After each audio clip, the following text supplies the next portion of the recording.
današnji novinarski konferenci kandidata Slovenske ljudske stranke za župana Mestne občine Ljubljana, gospoda Janeza Žagarja, na kateri bo predstavil vizijo za prve korake k začetku konca političnega kaosa v Ljubljani. Z nami sta pa še predsednik stranke, gospod magistr Radovan Žerjav, in tudi kandidat za občinskega svetnika v mestnem svetu Ljubljana, gospod dr. Stanislav Raščan. Besedo predajam gospodu Žagarju. Hvala lepa. Vsem skupaj lep pozdrav. Danes bom spregovoril koliko najavljene teme, še nekoliko voda mi dovolite. Namreč zelo pomembno se mi zdi, da bo v bodočem mandatu mestni svet vsako odločitev dobro prediskutiral, se pravi, da bo sestava mestnega sveta taka, da bo sposobna vnašati nove ideje in ideje, ki so tudi predebatirati. Namreč izkušnja iz tega mandata je, da je bil večina v mestnem svetu je bila anemična, je v bistvu samo dvigovala roke in potrjevala županove predloge. V prihodnem mestnem svetu pa želimo tudi svetniki Slovenske ljudske stranke zagotoviti demokratično razpravo in tudi sprejem dobrih odločitev. Kot zelo pomembno jemljem županski mandat tako, da župan v katerikoli občini, posebej pa v Ljubljani, mora kot prvo skrbeti za dobro komunalno infrastrukturo. Namreč Ljubljana nima še kanalizacije, nima še dokončnega urejenega ravnanja z odpadki, predvsem pa je potrebno skrbeti, da so komunalne storitve dobre in čim cenejše.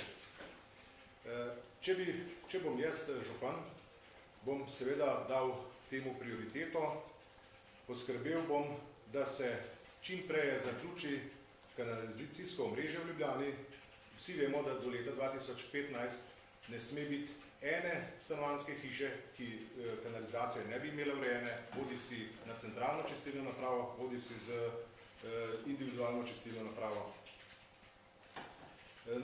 Treba je izkoristiti še tisto obdobje, ko so evropska sredstva na razpolago, se pravi poudarek investicijam, kjer se lahko vključuje tudi evropska sredstva. Naslednja točka, ki jo želim še pred programom še enkrat izpostaviti, večkrat sem že, decentralizacijo mestne občine Ljubljana. Ljubljana ima 17 četrtnih skupnosti, ki so vsaj tako velike ali še ne celo večje od marsikatere slovenske občine in mi želimo uvesti možnost veta na odločitve, ki zadevajo neko četrtno skupnost. Namreč zakaj? Ni to mišljeno kot blokada za občino, mišljeno je to, da ima četrtna skupnost možnost vplivati na kvalitetno končno odločitev. Vsi vemo, da pri sprejemanju prostorskega plana, se pravi OPN-ja, te možnosti niso bile dovolj izkoriščene. V bodoče, ko se že kaže, da bo treba ta prostorski načrt popraviti, spremeniti, je potrebno to možnost tudi vpeljati. Zdaj pa grem k točki promet, ki smo jo tudi najavili v vabilu na novinarsko konferenco. Jaz sem že nekajkrat izpostavil idejo hitrega javnega prometa po nekem tretjem pasu ali usporednem pasu ob ljubljanski obvoznici, ker je mogoče zadeva bila v množici informacij do zdaj še mogoče nekoliko nerazumljena najbolje, jo želimo še enkrat poudariti. Ta tretji pas bi se gibal po notranji strani ljubljanske obvoznice, ne vem, koliko se vidi modro obarvano. Za začetek še ne bi razmišljal o prehodu skozi Golovec. Ta hitra proga bi bila po moji ideji najboljše, da bi bila tirna. Izkoriščali bi proste površine, namreč koridor ljubljanske obvoznice je že nekako 30 let tukaj umeščen. Vsi prometni tokovi so se že usmerjali. Razvoj mesta se že razvija v križiščih tega prometnega koridorja, obvoznice in vpadnic in te krake te poslovne centre je potrebno povezati tudi z hitrim javnim prometom. To si predstavljam tudi tako, da pod temi vpadnicami gre ta hitri javni promet skozi tunel, drugače bi šel po odprtem delu ob avtocesti, spravo ob obvoznici. Moja ideja je tudi ta, da bi to bil predvsem tirni promet, da je neke vrste tramvaj in da je možno z biciklom priti na to vozilo in tudi z biciklom dol iti in se peljati pač na tisto destinacijo, kamor želiš iti. To je zadeva, ki je v bistvu res še vizija za prihodnost.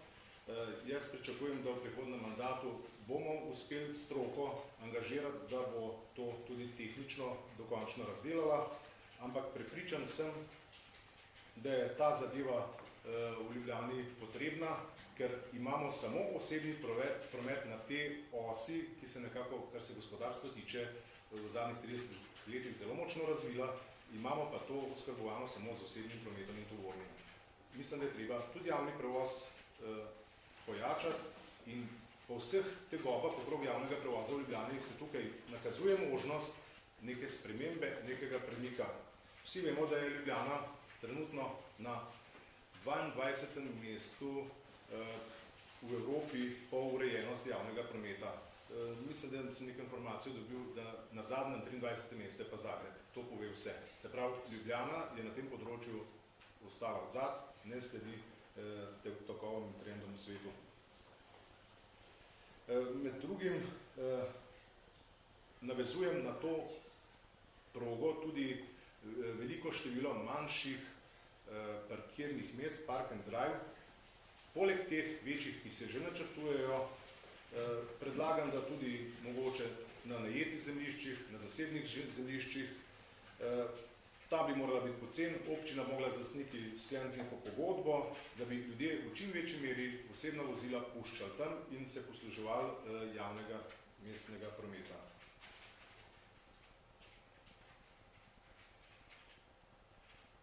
Med drugim v Slovenski ljudski stranki v programu mestnega odbora ostaja še vedno poglobitev železniške proge, ki jo že nekako zagovarjamo zadnjih 12 let. Pred volitvami jo povzamejo celo nekatere druge stranke, ampak v samih mandatih smo pa vse skozi vztrajali na tej ideji mi, se pravi poglobitev, se pravi železniški promet podzemno čez ta strogi center in Tivoli. Zato, da pridobimo nove površine in da se tudi nekako mesto poveže, da ga ne veže neka zadrga čez trebuh, če se malo slikovito izrazim.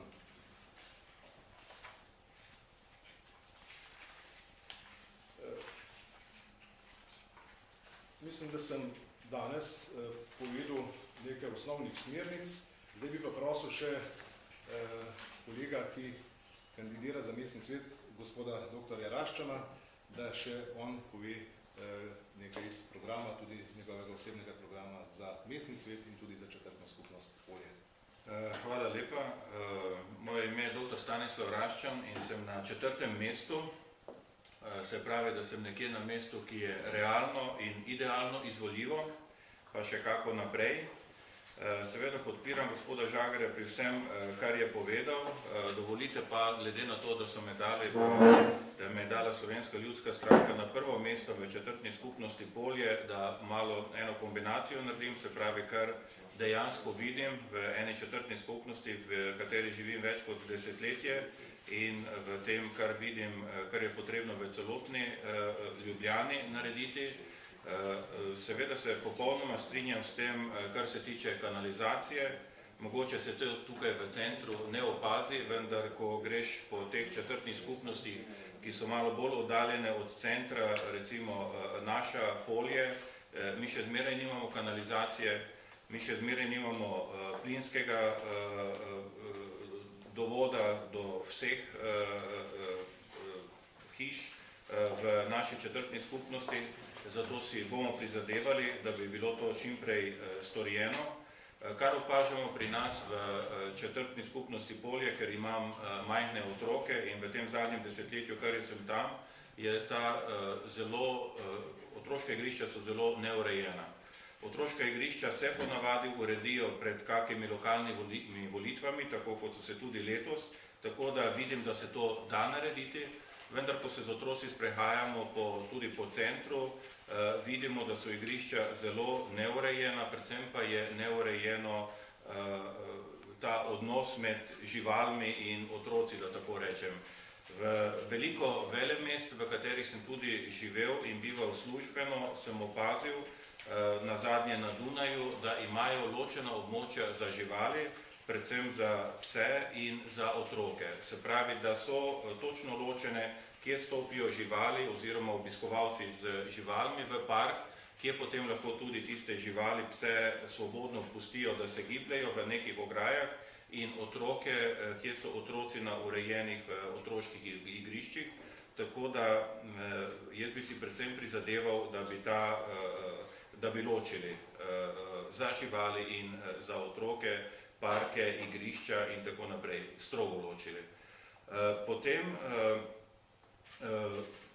še zmeraj se je zgodilo, z prvima dvema otrokoma ni bilo toliko težav, ampak z zadnjim seveda, da ostane veliko otrok tudi pri nas v Polju, pa tudi v celotni Ljubljani izven otroškega varstva, izven vrtcev.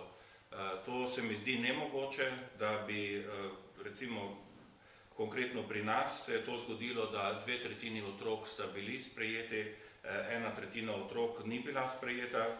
Se mi zdi, da zelo hitro bi se dalo urediti tudi neke opuščene osnovne šole, neke opuščene šole bi se dalo zelo hitro spremeniti v vrtce.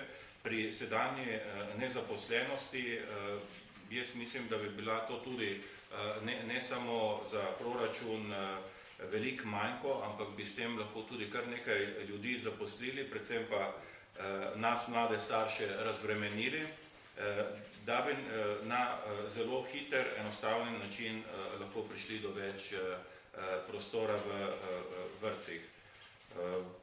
Toliko za enkrat, no, če je bili pa kakšno vprašanje, bi pa z veseljem tudi odgovarjal. Hvala lepa. Hvala lepa. Besedo predajam še predsedniku Slovenske ljudske stranke, gospodu magistru Davidanu Žerjavu. Izvolite. Ja, hvala lepa. Jaz bi želel v prvi vrsti predvsem izraziti podporo ideji, bom rekel, pa viziji prometnega razvoja, ki je bila predstavljena strani našega kandidata za župana.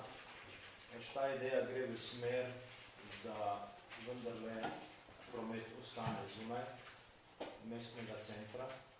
Jaz mislim, da je razmišljanje o tem, da bomo velike parkirne hiše gradili znotraj Ljubljane kot centra, da je to razmišljanje napačno, se bomo s tem pravzaprav prisilili ljudi, da bodo skratka za svojimi posebnimi avtomobili prihajali v center Ljubljana, kar je po oceni napačna prometna politika. Avtomobile je potrebno pustiti zunaj centra in se v center pripeljati z sredstvi javnega prometa, tako da je to pravzaprav prvi pravi korak v razmišljanju o prometnem razvoju mestne občine Ljubljana. Sam želim hkrati tudi izraziti seveda podporo tako našemu dobremu kandidatu za župana, kot tudi kakovostni listi Slovenske ljudske stranke za mestni svet. Naša pričakovanja, kar se tiče mestne občine Ljubljana, so, da seveda dosežemo tiste rezultate, ki jih je Slovenska ljudska stranka v mestni občini že imela, torej da se ponovno vrnemo v mestni svet z enim, dvem, celo tremi mestnimi svetniki in bi lahko na ta način odigrali pomembno vlogo tudi pri sprejemanju odločitev, ki so seveda pomembne za mestno občino Ljubljana. Vesel sem te pogumne volilne kampanje, ki jo pelje naš gospod Žagar, in verjamem, da bo vendarle veliko Ljubljančank in Ljubljančan prepričan za svojo iskreno držo. Morda še ocena generalno, če hočete pregled kampanje za te lokalne volitve. večkrat smo že povedali, lotili smo se toliko drugače, s kolesarjenjem. Namen smo imeli v 13 dnevih prekolesariti Slovenijo. Žal nam je vreme to v neki meri preprečilo.